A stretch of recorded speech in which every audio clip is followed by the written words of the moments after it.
哎，台长你好。哎，你好。今年我是19年小牛的。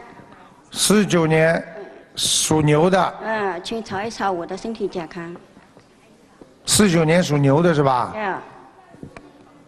那老妈妈，你记住2点啊。第一，你这个人缺钙，身体不好，你的牙齿一塌糊涂。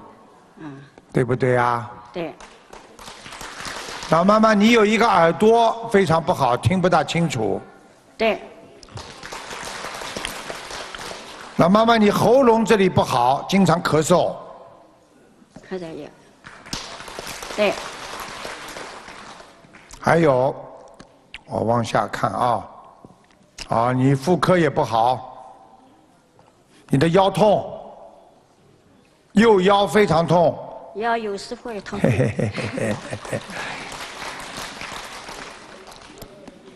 属什么？被你们一鼓掌，图腾跑了，重新要找。几年呢？19年小牛的。19年属牛的。哦呀，腿关节不好，老妈妈。关节，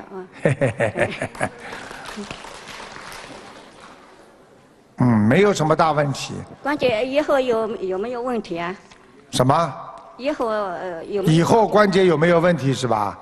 那当然有问题了。现在这里还有。现在都不好啊。现在还有点。腰也不好，关节不好，你站不长的，站得长你就会腿酸的。还有老妈妈，你自己记住，你是打过胎、掉过孩子的。现在有个孩子2个脚插在你的腰上，2个手拉着你脖子，所以你脖子特别酸痛，腰非常不舒服。对不对呀？对，赶快把孩子弄掉了，否则他就老缠着你呀，明白了吗？对，一个小房子念多少？小房子你给这个孩子要念37章。一个孩子念3个。一个孩子37章。一个孩子37章，还有一个27章。老妈妈，我告诉你，等你念完之后，我可以让他们到梦里来给你看的。他们走掉了，他们就跟你说再见啦。小孩子会来，你在梦中会感觉这个孩子是你的，但是呢，你又觉得不认识他，这是你打胎的孩子。那么一天念多少针啊？什么？念经念多少呢？一天要念多少功课？大悲咒念17遍，心经念27遍，礼佛念3遍。好吗？好了。谢谢。还有一个7、8年生的2个小马的牛一男，你们看看婚姻怎么样？以后一个人看2个太长了，别人都抽不到了。几年的？7、8年的小马的2个都是小马。7、8年属马的，男的女的？一男一牛，婚姻的看看怎么样？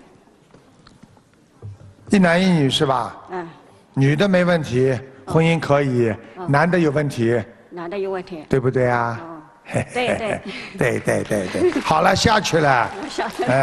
赶快抓紧时间。